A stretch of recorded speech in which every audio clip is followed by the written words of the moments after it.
Bye. I'd like to thank our sponsor, Liberty Mutual. They customize your car insurance so you only pay for what you need. Contestants ready? Go! Oh, don't make it No! Only pay for what you need. Liberty, liberty, liberty, liberty. Age before beauty? Why not both? Visibly diminish wrinkled skin in just 2 days. New Crit Corrector Lotion, only from Gold Bond. Champion your skin. Monday on ET, only we're with Gwen Stefani. That's an ET exclusive, guys. Her new voice collaboration and Gwen's big musical plans for husband Blake Shelton. I was actually kind of nervous. Anytime with the two of them is a good time. Now, we leave you with Rosalind star Caitlin Dever, who at 25 can already mark George Clooney and Julia Roberts off her co-star wish list. The girl is doing it. Night, everybody. Have a good weekend. What was it like when you... Happening now. More fallout after the controversial hiring of a former DPS trooper at Uvalde CISD. Now the entire UCISD police department is suspended, and the superintendent now taking his first steps towards retirement. Plus, it wasn't just flames that firefighters were fighting at a house fire. What else they found and why the woman living there may be in trouble. Plus, we've got the latest Check It Your Weekend forecast and an early look at the potential for a cold front that could move in late next week. The news at 5 starts right now. And now a change in charges just days after that shooting at a McDonald's parking lot. The Bexar County District Attorney now dropping charges against the teen who was shot. But 17-year-old Eric Cantu is still in the hospital. The San Antonio police officer who shot him is off the job, but there is still an investigation into his actions. We're going to hear more about this case in a moment. But first, let's get to the developing story out of Uvalde and the days-long protest that wrapped up today. That goes to show you, no decisions that quick. We could have done that a long time ago and avoided all this here. The protest coming to an end in Uvalde, at least for now. Parents called out the school district there. Just a day after the district fired one of its officers, its entire police force has been suspended and 2 people are off the job. We also know that Superintendent Hal Harrell is also hinting that he's retiring. The Uvalde News Leader reports that district staff got a memo saying the superintendent is going to consider retirement options. And according to the paper, Hal Harrell was chosen to lead the district in November of 2018, and we're going to have to see what happens next.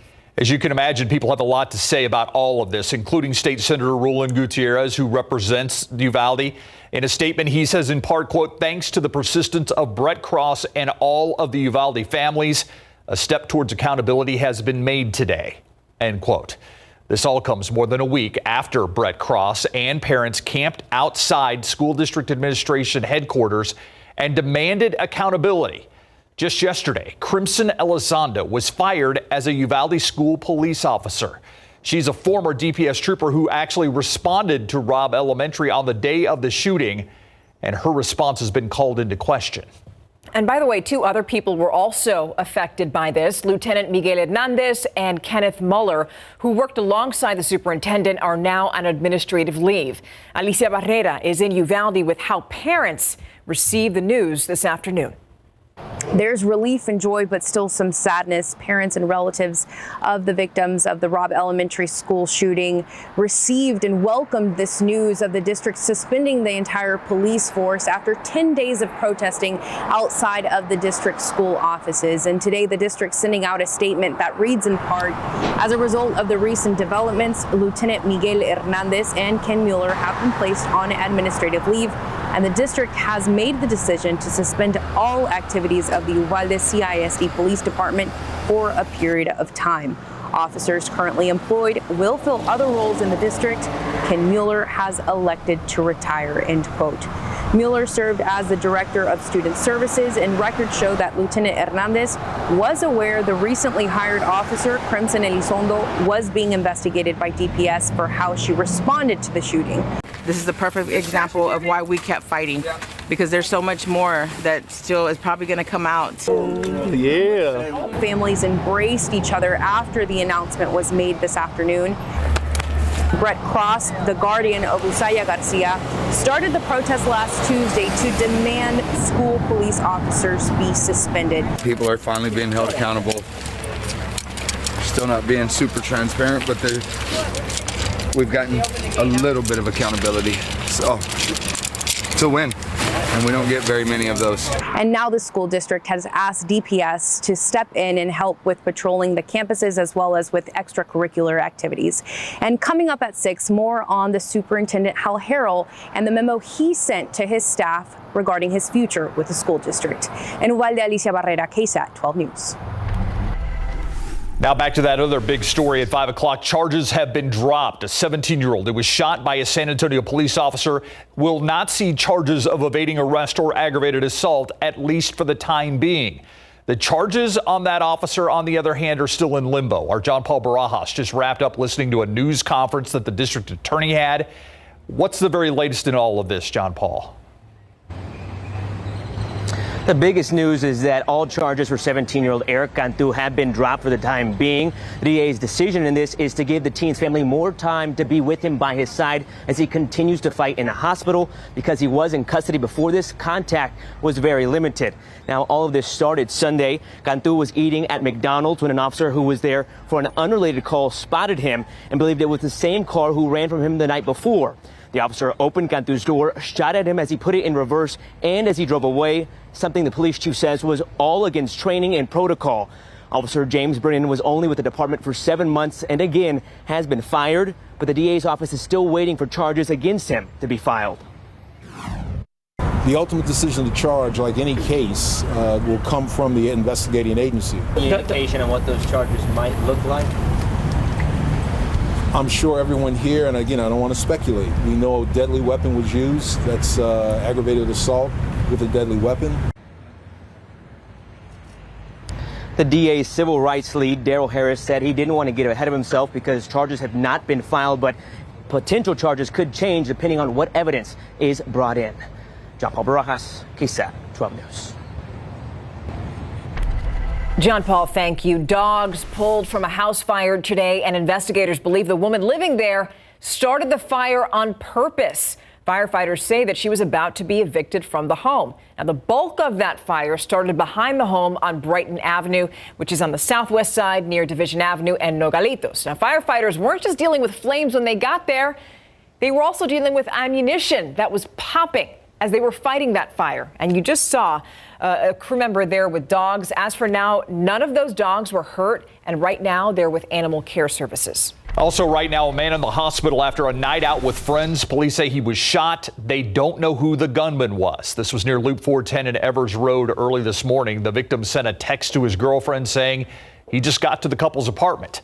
Soon after, the woman says she heard arguing and gunshots. When she opened the door, she says her boyfriend fell inside the apartment, and that's when police were called. The victim rushed to the hospital in critical condition. A former San Antonio police officer avoiding prison time. KSAT investigates uncovering new developments in this case. Kenneth Valdez was fired for botching sex assault cases, and nearly 5 years later, he was sentenced to 4 years probation in his felony tampering case. He also has to pay $1,300 in fines and court costs. Valdez blames personal issues and being disorganized for mishandling approximately 130 cases. Records show that prosecutors moved forward with a single count of tampering with evidence during a court hearing last month, and he pleaded guilty to that single count. Election Day, almost exactly a month away. The countdown continues. We are 3 days, though, away from the voter registration deadline. I want you to know about that. If you plan on voting in November, you're going to need to make sure you registered by that October 11th deadline. That's Tuesday. There's another option to help you register that you may not know about. Dozens of library locations in San Antonio also serve as official registration sites. Many open on the weekends. Library Director Ramiro Salazar says the goal is to facilitate voting.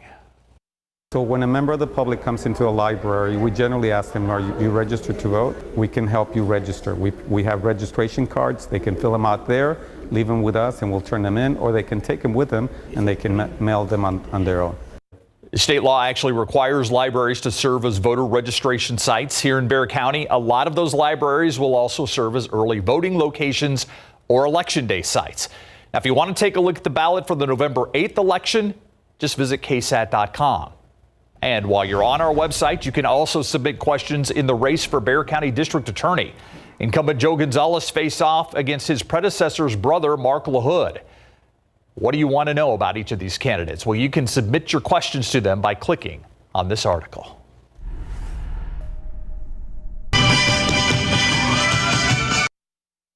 Yeah, I hope that makes you happy because this is really coming at the perfect time. A symposium that's meant to connect Mexican culture through the art of dance and music starts today. It's on the city's west side. You can check it out at the Guadalupe Cultural Arts Center.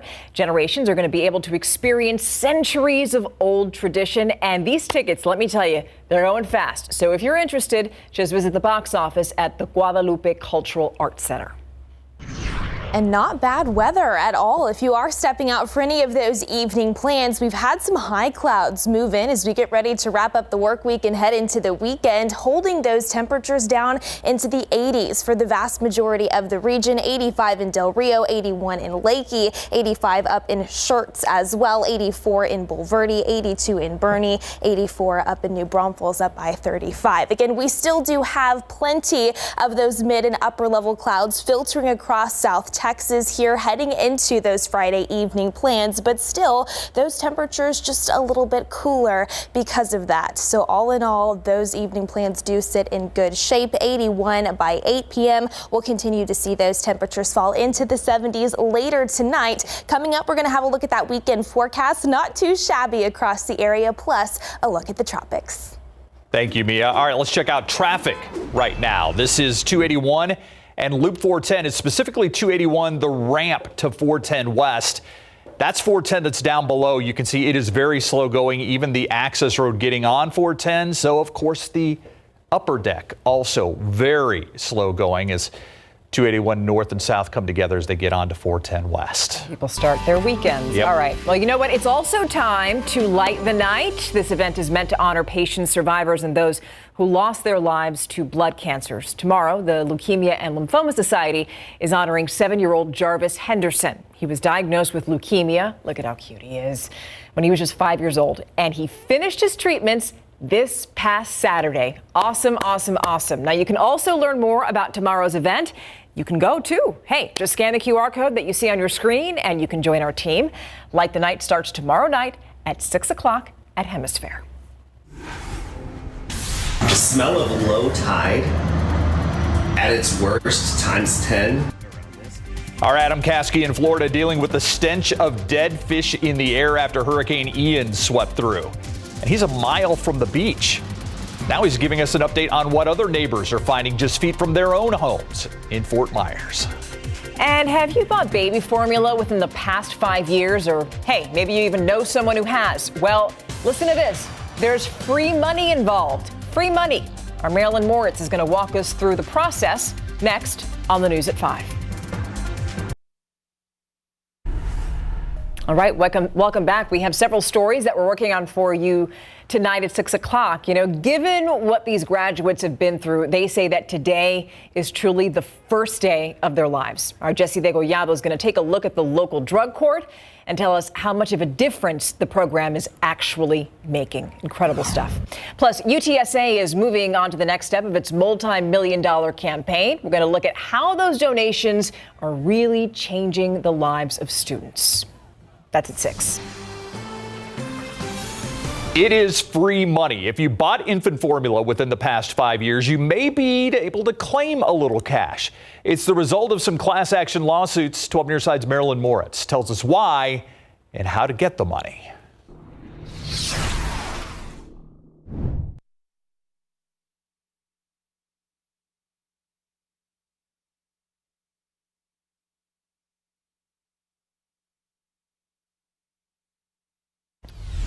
All right, we're sorry about that. We are having some technical issues, but we're going to move on right now and talk about Ian's impact. The debris continues to stack up for our friends over in Florida. We told you that our meteorologist, Adam Caskey, is there in Fort Myers, and he's giving us another update on the damage that Ian left behind in that area because he's there helping his family clean up their home. And today, he also showed us what neighbors are dealing with. Look at this.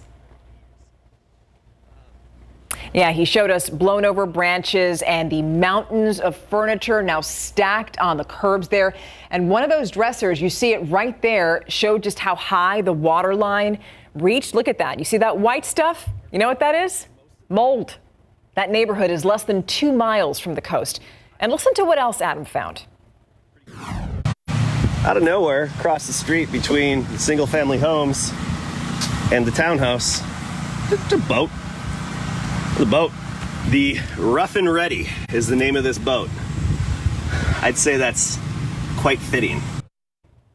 Yeah, now here's the thing, though. Adam still has a lot more work to do. As we mentioned, he is there helping his in-laws clean up their home. You can see all that debris that's there. Obviously, he showed us a thermometer because it is, after all, Adam.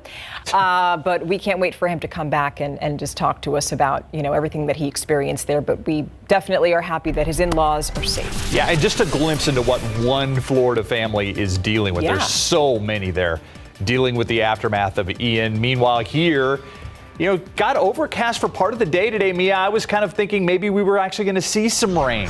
That was the hope. For some of us, I will say, we did find a few sprinkles out there. That was the good thing about kind of some of that elevated moisture, but we still have that drier air here at the surface. So a lot of that, unfortunately, it was evaporating before it was able to reach the ground. Let's take a time-lapse view, though, of what we've seen out there in terms of the cloud cover here in San Antonio this Friday. Just a lot of that mid to upper level cloud cover filtering across San Antonio and much of South Texas. But that has held our temperatures down. Feels just a little bit better outside when you do step out here this Friday evening. 84 is the current temperature officially over at the airport, 82 in Pleasanton, as well as up in Kerrville. It's 81 in Rock Springs, 84 in Del Rio, 82 out in Uvalde. But yes, when we take a look at those dew points, which is how we measure that moisture in the lower levels of the atmosphere, in the 50s for most, a few 40s up in the hill country, so very much still in that dry and pleasant range, which is why even though we have seen some returns out there on the radar, a lot of that not making it to the ground because it is evaporating in that layer of dry air here at the surface. As of this 5 p.m. hour, a few more notable showers to the east of Corpus Christi down there near the coast. Really, for most of us, we are just dry out there. We still do have some of that cloud cover on hand as well, and likely we will hold on to that as you are stepping out for any of those evening activities. A little bit more substantial and widespread rainfall off to our north across portions of the Texas Panhandle associated with a weak cold front that has dipped its toes into the northern reaches of the Lone Star State. That's going to try to slide southward a little bit more so over the next 24 hours. I think it's possible that we see that front move into at least parts of our area by this time tomorrow, but it's not going to do much for us in terms of our temperatures. Maybe a reinforcing push of some of that slightly drier air by our Saturday afternoon, which means that 89 will feel like 89 instead of 95. So good news there. Maybe a few wind gusts upwards of 15 to 20 miles per hour, not completely ruled out. But really, as we take a look at the weekend forecast, not a whole lot going on. I think we will find more peaks of sunshine tomorrow and into Sunday compared to what we found out there today. Mornings not too bad, close to average in the mid 60s, transitioning to the upper 80s here in San Antonio. So here's your Saturday morning. 66 is where we will start off our day here in Bexar County, 62 up in Bernie as well as Bulverde, 66 out in Floresville. Again, partly cloudy skies throughout the majority of the day. Temperatures climb into the mid 80s by lunchtime, upper 80s into the early afternoon. That forecast high pointed around 89 here in San Antonio, upper 80s and a few low 90s possible, especially the farther south that you go. Okay, a quick check-in at the tropics. Yesterday we were talking about that system in the Caribbean, potential tropical cyclone 13 that has now formed into tropical storm Julia. Essentially, it developed that well-defined low-level center of circulation that it needed to become that tropical storm. Currently gusting upwards of 50 30 miles per hour in terms of those winds. It is moving to the west at 18 miles per hour, and it is expected to strengthen into a Category 1 hurricane before making landfall there in Central America this weekend. Good news is we are not expecting impacts for us here at home, so no big concern there. We will continue to keep eyes on that this weekend as well. Into the beginning of next week, back here at home, more of the same in store. Morning 60s, transitioning to the upper 80s each afternoon, and then by Wednesday and into Thursday, prospects looking pretty good for maybe a cold front that could work its way into our area, and that could also give us a few better chances for rain. So fingers crossed on that. And hopefully that'll take care of some of the allergies that some of us have been dealing with, like ragweed. Yes, that was moderate today. Stuffy nose. I found that this morning for sure. Thank you, Mia. All right, let's go to Lenhoff Stadium right now, home of the Steel Knights, where they get ready to start district play like a lot of schools do in the area. Greg Simmons is live. Greg. Yeah, and don't let the record of New Braunfels fool you at 3-2. They've beaten some pretty good teams. They didn't perform well against New Braunfels Canyon for one. This should be a good game tonight. When we come back, we'll get you ready because the music is already blaring to get you ready to go for this game. Also, when we come back, we're headed down Highway 181 for our big game coverage road trip.